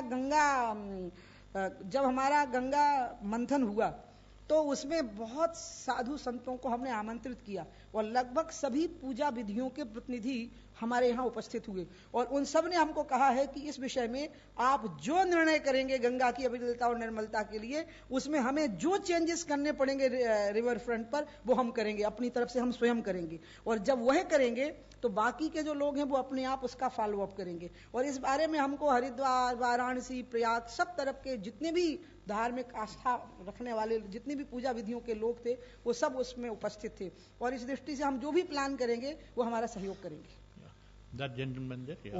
उमा जी, मैं अभिनव यूनिवार्ता से हूँ। मैं टिहरी बांध के बारे में आपका ध्यान आकर्षित करना चाहता हूँ। टिहरी बांध मैडम 45 किलोमीटर लंबी उसकी झील है, और उस झील पे जगह जगह जो है पशुओं के शव और कई जगह तो मानव शव तैरते हुए दिखाई देते हैं। स्थानीय लोगों ने गंगा का पानी का इस्तेमाल अपने पूजा अर्चना के लिए बंद कर दिया है। क्या आप उस झील की सफाई के लिए कुछ करेंगे? और इस संदर्भ में एक और है कि झील के पार बड़ी संख्या में लोग रह रहे हैं, वो सारे उनके रास्ते गंगा जी में डूब गए हैं झील के पानी में, उनके लिए कोई रास्ता ही नहीं है। वो डोबरा चांटी पुल की मांग बड़े दिनों से चल रही है। क्या आप इस बारे में कुछ बता पाएंगे? इसमें पहली बात तो यह है कि जो मैंने अभी आपको कहा है कि गंगा की अविरलता को सुनिश्चित करने के लिए कि कितना ई फ्लो होना चाहिए, जब वो बात आएगी तो उसके साथ ही साथ जो दूसरी टीम इस पे काम कर रही है नीरी की, जिन्होंने हमसे 1.25 साल मांगा है अपने प्रोजेक्ट के लिए, क्योंकि वो अलग अलग सीजन के पहले के वो बात का चेक करेंगे, जो मैंने अभी आपको बताया ना, प्रदूषण का, टनल का, बांध का। उसके बाद जब ये रिपोर्ट आएगी कि पानी के कौन कौन से गुण हैं जो प्रभावित हो जाते हैं, उसके बाद इसके बारे में हम कोई एक डेफिनेट वक्तव्य दे सकेंगे। उसके पहले मैं इतना कह सकती हूँ कि एक पॉसिबिलिटी है, वो सिर्फ पॉसिबिलिटी है जो हम एक्सप्लोर कर रहे हैं, कि जब टिहरी बांध का तय हुआ था बनने का, अगर आप लोगों को स्मरण हो तो उसमें यह तय हुआ था कि भागीरथी की एक धारा अलग से भी निकालने का प्रयास होगा क्या, और कोटेश्वर के आगे वो भागीरथी की मूल धारा में वो जल डाल दिया जाए। उसकी पॉसिबिलिटीज, डिस्टेंट पॉसिबिलिटीज हैं, बहुत दूरगामी संभावनाएं जिन पर आज भी विचार चल रहा है। जब मैं आज आपके सामने संबोधन कर रही हूं तो हमारी वैज्ञानिकों की एक टीम भागीरथी के किनारे पर टहल रही है।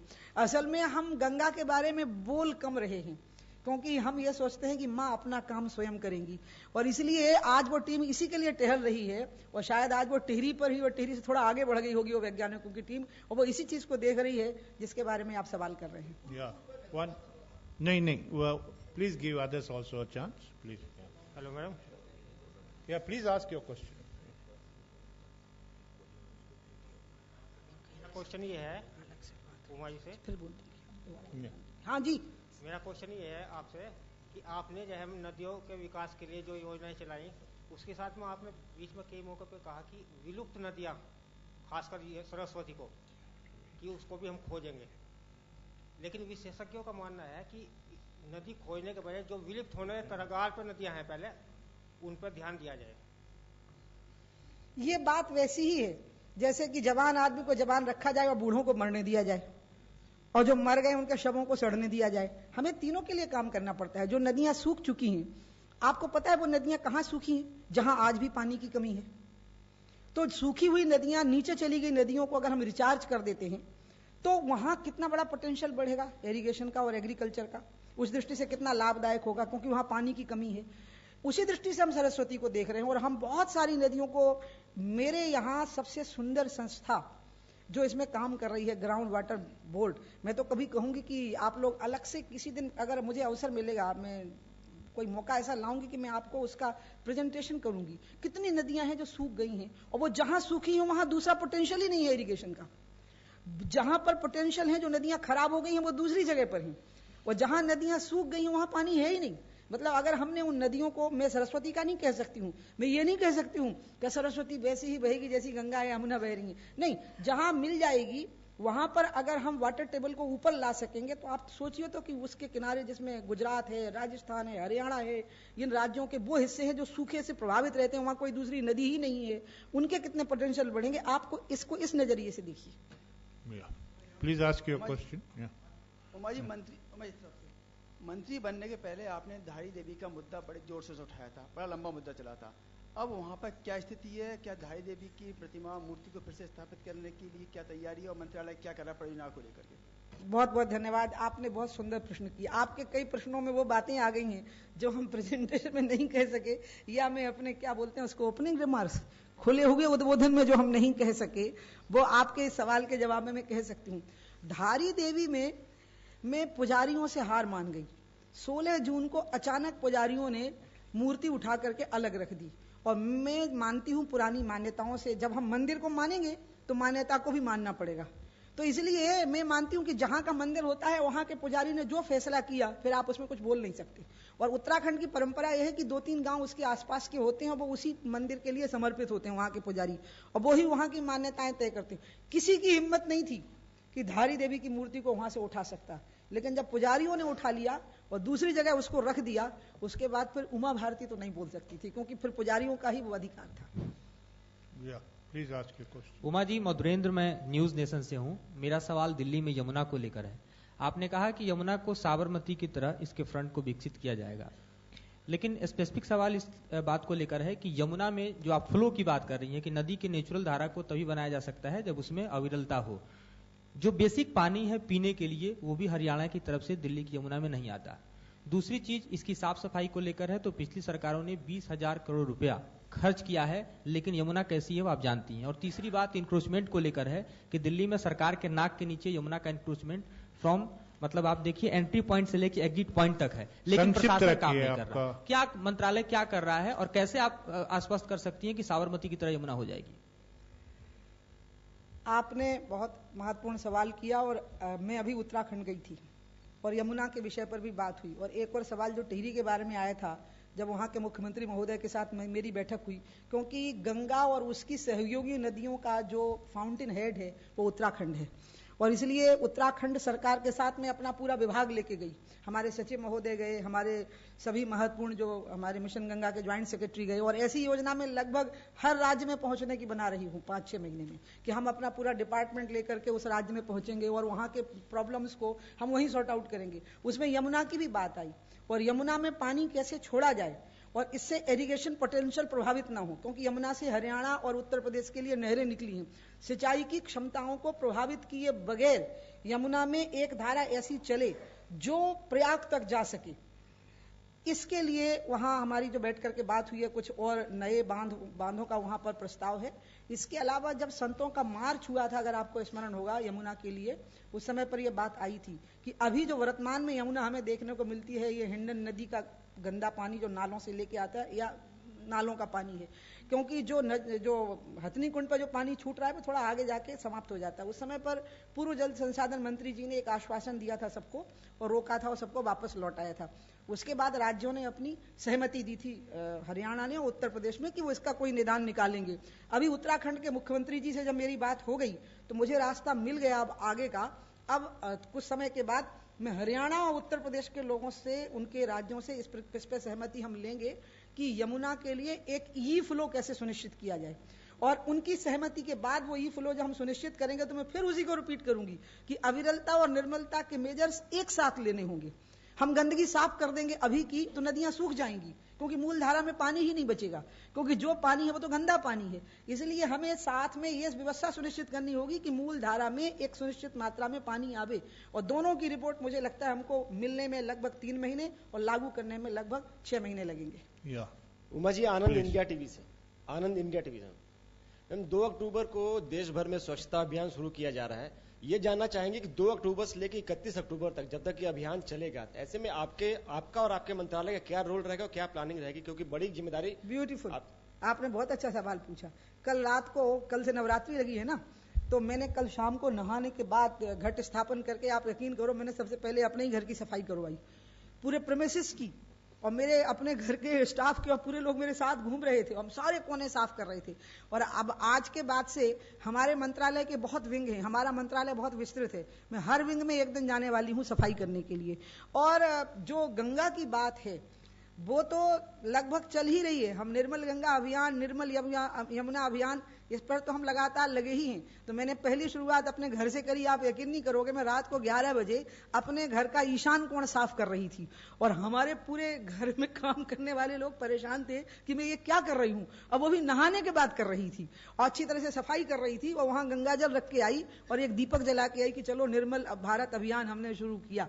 तो हम तो निर्मल भारत अभियान अपने ही से शुरू करेंगे ना, सुधार की शुरुआत सबसे पहले खुद से करेंगे और इसके बाद हम अपने, आपने कह दिया, नहीं तो मैं सरप्राइज देने वाली थी एक प्यारा सा कि मैं एक झाड़ू लेके हर मंत्रालय में अपने विभाग में जाने वाली थी सफाई करने के लिए।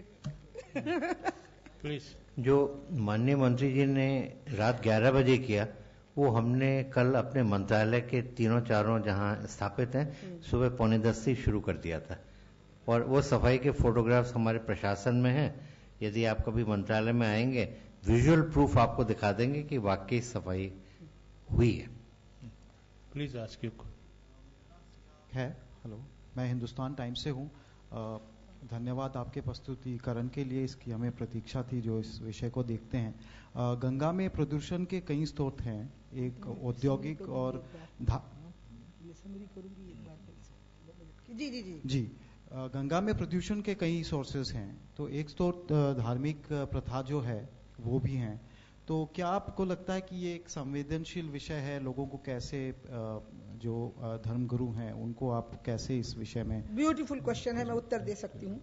इसमें एक तो पूजा सामग्री का है और एक गंगा के किनारे आमतौर पर शमशान होते हैं। आपको मैं बताऊं, इसमें साधु संतों का इतना अच्छा कोऑपरेशन है। उन्होंने कहा कि कोई भी टेक्नोलॉजी आप एडॉप्ट करेंगे, जिसमें कि दाह संस्कार की गई सामग्री नदी में ना फेंकनी पड़े और वो चीजें ना जाएं, हम इस बात को स्वीकार करेंगे, बल्कि हम ही इसकी घोषणा कर देंगे। और जैसा कि मैंने अभी आपको कहा कि हमने इसके लिए टेक्नोलॉजी, किसी भी टेक्नोलॉजी की क्लियरेंस के लिए हमने एक कमेटी बनाई है, जिसमें IIT कंसोर्टियम के कन्वीनर हैं, नीरी के डायरेक्टर हैं और प्रदूषण कंट्रोल बोर्ड के मेंबर सेक्रेटरी हैं। इनके पास में किस प्रकार की चिताएं हों, गंगा के किनारे पर चिताओं की क्या टेक्नोलॉजी हो जिसमें कि उसके द्वारा किसी भी प्रकार से गंगा और उसकी सहयोगी नदियां प्रदूषित ना हो पावे। ये मुझे लगता है कि सबसे पहला, जो मैं कहना नहीं चाहती थी कि चिता से अपनी बात क्यों शुरू करूं, तो शॉर्ट टर्म मेजर्स में सबसे पहले यही आना है। और इसी प्रकार से पूजन सामग्री, जिसमें फूलों को कलेक्ट कर लेना या श्रीफल को कलेक्ट कर लेना, या जो लोग साड़ियां वगैरह छोड़ देते हैं स्नान के बाद, उनको किसी प्रकार से कलेक्ट कर लेना, और उसमें गंगा से जिनकी जीविका जुड़ी है। आप ये ध्यान रखिए कि गंगा सिर्फ आस्था का विषय नहीं, ध्यान रखिए नहीं, सॉरी, आपके ध्यान में है ये बात, गंगा लगभग 50 करोड़ लोगों की आजीविका का विषय है, और डायरेक्ट आजीविका भी लगभग 10 करोड़ लोगों की आजीविका है जो सीधे गंगा की धारा के साथ में जुड़ी हुई है। और सिंचाई और बिजली और इस सबको अगर आप मिलाएंगे तो 50 करोड़ आबादी है जो गंगा से जुड़ी हुई है। इसलिए उसमें से जो सबसे वीकेस्ट सेक्शन होगा वही इससे लाभान्वित हो। चिताओं के नए प्रकार के निर्माण में पूजा मटेरियल को कलेक्ट करना और फिर उसको किसी ना किसी प्रकार से उसका प्रोसेसिंग करके इस प्रकार से कर देना कि वो अलग प्रकार से उपयोगी साबित हो जाए। और एक बात और मैं अंत में आपको क्लियर करूंगी कि हमने ये तय किया है कि गंगा और उसकी सहयोगी नदियों में हम ट्रीटेड वाटर भी नहीं जाने देंगे। ट्रीटमेंट के बाद का पानी का कोई दूसरा यूज होगा, या तो बगीचों के लिए बिकेगा या खेती के लिए बिकेगा, उसको डाइवर्ट करने के लिए पाइपलाइन बनेगी और वो उधर जाएगा। लेकिन गंगा में और उसकी सहयोगी नदियों में, इसके लिए मैंने इंडस्ट्रीज को इसलिए बुलवाया है दूसरे हफ्ते में अक्टूबर के, जिसमें हम ये तय करने वाले हैं कि चाहे केमिकल डिस्चार्ज हो, चाहे इंडस्ट्रियल पोल्यूशन हो, हम ट्रीटमेंट के बाद में ट्रीटेड वाटर भी हम नहीं जाने देंगे, ना गंगा में ना उसकी सहयोगी नदियों में। लास्ट 2 क्वेश्चंस मैडम, ये इसके लिए जो प्रदूषण फैलाने वाले जो उद्योग हैं, जो सुप्रीम कोर्ट ने भी कई चिन्हित किया है, इस पे कोई कड़ी कानून जो दोबारा वो बार बार जो ये प्रदूषण फैला रहे हैं उस पे कोई कड़ी कानून। दूसरा, गंगा पर्यटन पे आपका अभी तक कोई प्रकाश? हाँ, इसमें क्या है कि पर्यटन में असल में जो घाटों की बात आई है, जो माननीय सचिव महोदय ने प्रस्तुतिकरण में कहा कि 7 घाटों का नाम लेते हुए माननीय वित्त मंत्री ने बजट में ही हमको 100 करोड़ दिए हैं और 2037 करोड़ हमको नमामि गंगे के नाम पर दिए हैं। उसमें घाट और रिवर फ्रंट डेवलपमेंट और उसमें पर्यटन और हम मिलकर योजना बना रहे हैं।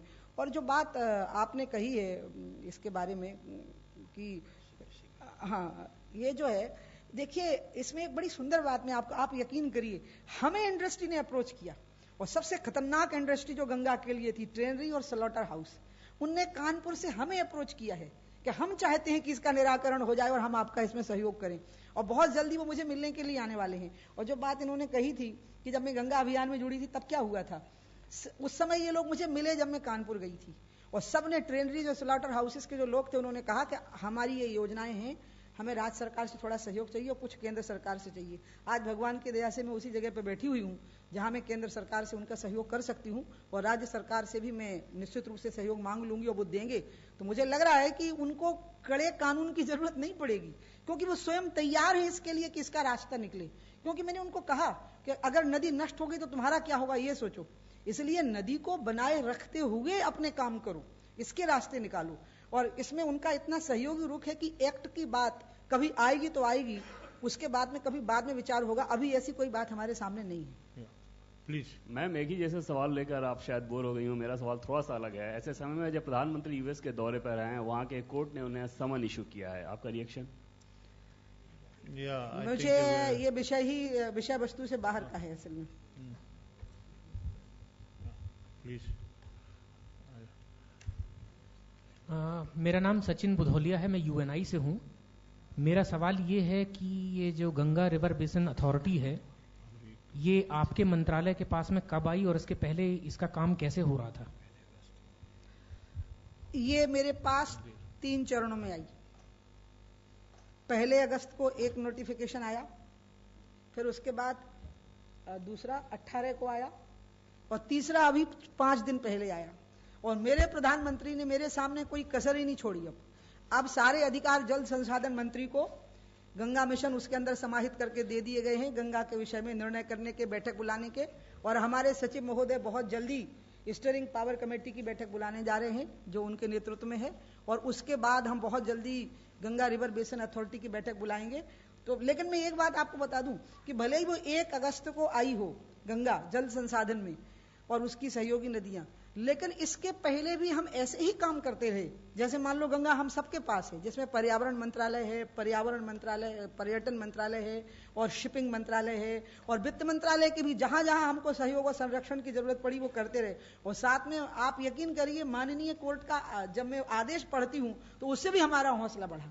तो इसलिए ये सब मिलकर के हमारा सहयोग कर रहे हैं, लोकतंत्र के चारों पाए। और मीडिया भी, हर चैनल जिस प्रकार से समस्याएं गंगा की दिखा रहा है, उससे हमें कहीं ना कहीं मार्गदर्शन और प्रेरणा मिल रही है। Last question, please. Madam, I am Sandeep from Madhubhumi News Channel, Kerala. In Kerala, there is a strong concern going on related to river linking program, because farmers and farmer organizations saying that state will lose its major water share. Will you consider this issue? And I also want to know. No, one question, please. Will you take any initiative? Please, one question. Will you take any initiative to solve the interstate water disputes? Interlinking ka? There was a question in the parliament regarding this, and I gave the answer there also that without the consent of the state, no link will take place. So there's no problem in this. Yeah. Now, Honorable Minister will like to briefly sum up what she has said. मैं पहले गंगा अभियान से जुड़ी रही, उसके बाद आज गंगा मंत्रालय बन गया है। गंगा मंत्रालय भगवान की दया से मेरे ही पास में है। मुझे लग रहा है कि जो सोचा था उसको हम लागू कर सकते हैं। पहले मुझे लगता था कि हमको थेम्स और राइन से सीखना पड़ेगा, क्योंकि लगभग इन देशों के राजदूत आए और उन्होंने हर तरह के सहयोग का हमें आश्वासन दिया। लेकिन आप यकीन करिए, जब मैं साबरमती के किनारे पर खड़ी हुई तो मुझे लगा कि हम बाहर से भी सीखेंगे और हम साबरमती से भी सीखेंगे। और मुझे यकीन है कि हम, जो आपका बहुत मेन कंसर्न है कि हम गंगा और उसकी सहयोगी नदियों पर काम करके दिखा सकेंगे, हम कर सकेंगे। और वाटर कंजर्वेशन के मामले में भी जो हमारी इच्छा है कि नदियां, बरसने वाला जल और धरती के नीचे छिपा हुआ जल, इसका सर्वाधिक अच्छा उपयोग सिंचाई के लिए, ऊर्जा के लिए और पीने के लिए हम किस प्रकार से कर सकें, इसमें हमारा मंत्रालय नए नए इनिशिएटिव लेता है। हम उत्साह से भरे रहते हैं और हमारे सभी विंगों के अधिकारीगण जो यहाँ बैठे हैं वो बिल्कुल उत्साह से भर करके हमारा साथ देते हैं। इसके लिए मैं एक बार फिर से पूरे मीडिया के सामने अपने मंत्रालय के जितने विंगों के अधिकारी यहाँ बैठे हैं उन सबका बहुत बहुत आभार व्यक्त करती हूँ। हम सब एक परिवार की तरह काम करते हैं। हमारे सचिव महोदय हमारे परिवार के वरिष्ठतम सदस्य हैं, ऐसा मैं मानती हूँ। और हम सब मिलकर के एक बहुत मित्रता के वातावरण में काम करते हैं। और हम प्रधानमंत्री जी की इस बात को पकड़े हुए हैं कि शॉर्टकट मेजर्स लेने हैं, लेकिन फ्लॉलेस मेजर्स लेने हैं और विकास को जन आंदोलन बनाना है। मैं आपको बहुत खुश हूं और मैं बार बार आपसे मिलना चाहूंगी। आज तो हमको यहाँ की सरकारी जो मंत्रालय है सूचना प्रसारण का, उसने हमें और आपको मिलाया है। अभी तक हम और आप मिलते नहीं थे, बातें नहीं कर रहे थे। अब तय हो गया है कि अब हम मिलते रहेंगे, खुल गया है। अब एक बार जब बात खुल गई है तो बात निकली है तो आगे तक जाएगी। अब अपन मिलते रहेंगे और बात करते रहेंगे। रिजर्वेशंस खत्म हो गए। धन्यवाद आप। धन्यवाद madam. Thanks friends for being here. Kindly join us for lunch on the 4th floor.